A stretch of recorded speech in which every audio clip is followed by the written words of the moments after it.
You ask Tiger to solve. This deals with linear equations with one unknown. The final result is x equals 10 over 3. Let's solve it step by step. Simplify the expression. Multiply the coefficients.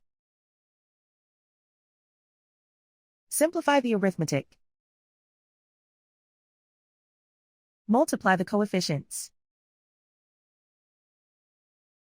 Group all x terms on the left side of the equation.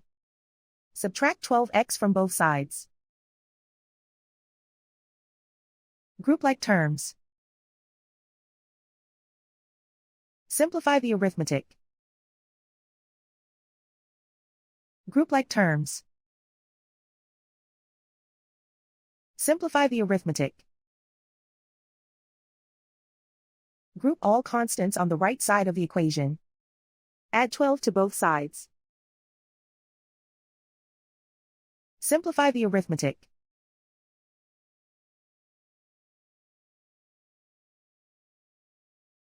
Isolate the x. Divide both sides by 3. Simplify the fraction.